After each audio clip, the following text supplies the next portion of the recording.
There's Earl Thomas's way to deal with being a star entering the final year of his Seahawks contract. Then there's the right way. Like Thomas, KJ.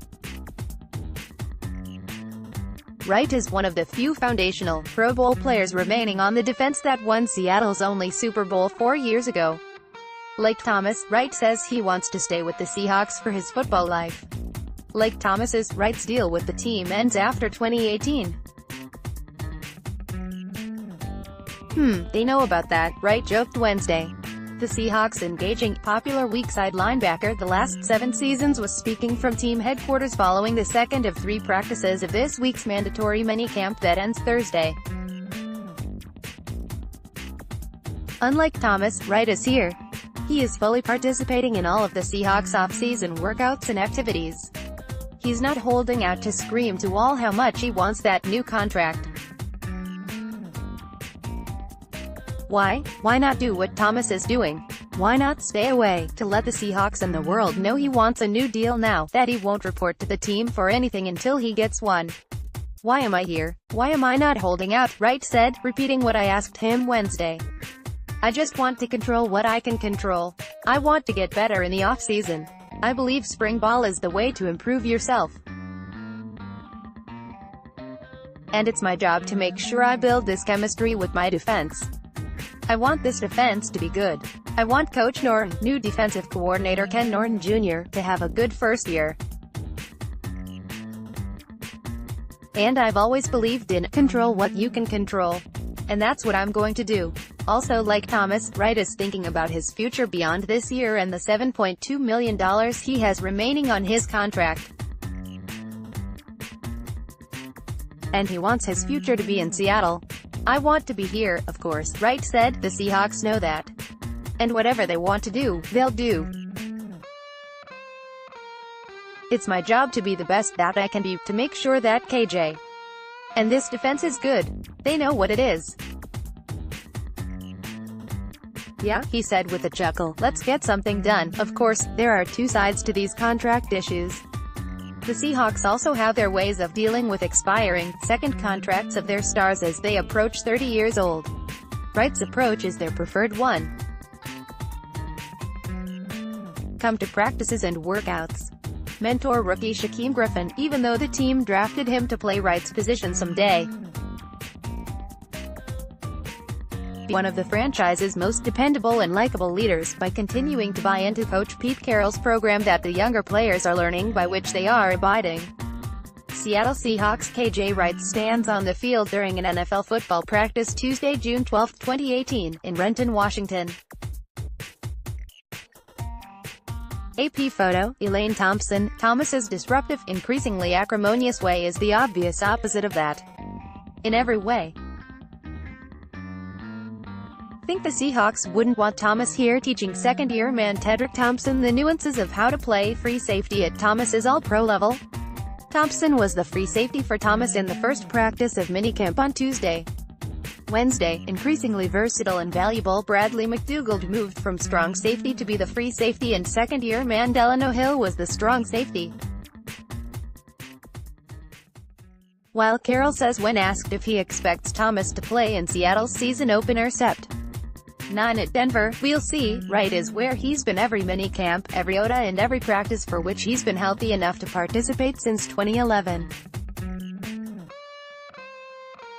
He's wearing jersey number 50 on the Seahawks field, lined up at outside linebacker. Wright is 2 months younger than Thomas. He is earning $1.3 million less this year, and $11.5 million less over their concurrent 4-year extensions. Thomas was the NFL's highest-paid safety when he signed his second contract in 2014. He wants to stay at or near the top of the league's market for his position beyond 2018. That's $13 million per year with $40 million guaranteed, what Kansas City gave Thomas's draft classmate Eric Berry last year. Right? For the last 3 seasons he's been content being the second highest paid Seahawks linebacker, behind his good friend Bobby Wagner, the All-Pro in the middle. Wagner has 2 years and $20.5 million remaining on the 4-year, $43 million extension he signed in the summer of 2015, months after Wright signed his deal. Perhaps it's the difference between how Thomas and Wagner came into and through the league this decade. Thomas was the 14th overall choice by the Seahawks in the first round of the 2010 draft after starring at Texas. He shows his emotions. He says whatever is on his mind, including retirement the night he broke his leg in a game against Carolina in 2016. He's been voted into a half-dozen Pro Bowls and is on a path to the Hall of Fame. Wright is softer-spoken and more diplomatic, a listener and thinker as well as a doer. He was a 4th-round pick from Mississippi State. The rest of the league didn't vote Wright into the Pro Bowl until last season. Or maybe it's as simple as Thomas thinking about himself getting all he can when he can in this non-guaranteed league, and Wright thinking about the team, while content with what he's already received. Wright said it's not awkward to be grooming Griffin even though the rookie could someday replace him at weak side linebacker. Not at all, man. It's my job to give everything that I have in me, Wright said. I'm going to share everything that I've got. It's the circle of life, yes. While Thomas is going Black Panther opposing the Seahawks' power structure in his contract situation, Wright is going Lion King. If someone didn't teach me, I wouldn't be in the position that I am, he said, coming up on the end of his $28.5 million contract. So I'm going to share everything. It's not a competition or that I'm not going to share anything, because I'll be fine. Even if something was to happen with my career, I'll be okay, Wright said. For him as a Seahawks rookie in 2011, his teachers were Norton, then his linebackers, and now back from 3 seasons away leading Oakland's defense to be Seattle's defensive coordinator, and ex-Seahawks defensive linemen Brandon Mabin and Red Bryant. Wright and Wagner are the 2 recognizable names on the otherwise overhauled and transitioned defense right now. It feels good, man, said Wright, who turns 29 next month. At this point of my career, I believe that it's good for me to be in this position to show my leadership abilities, to show the guys how to play the game, because there's a lot of guys that haven't played a lot of football. For me to be in the position I have, going on 8 years, it feels good to share my knowledge, share my experience, my scars with these guys. So me and Bobby are just running the show, showing guys how it's supposed to be done and just keeping the standard going. Wright agrees the defense losing Richard Sherman, Michael Bennett, Cliff Avril, Cam Chancellor and, for now, Thomas since the Seahawks' last game on New Year's Eve is jarring.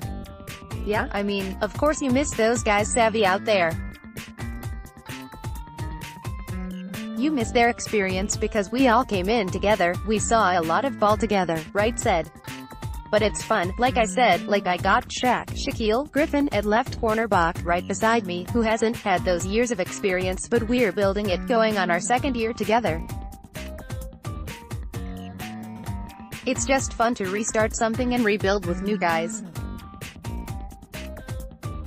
They are hungry. This is their first time in the NFL.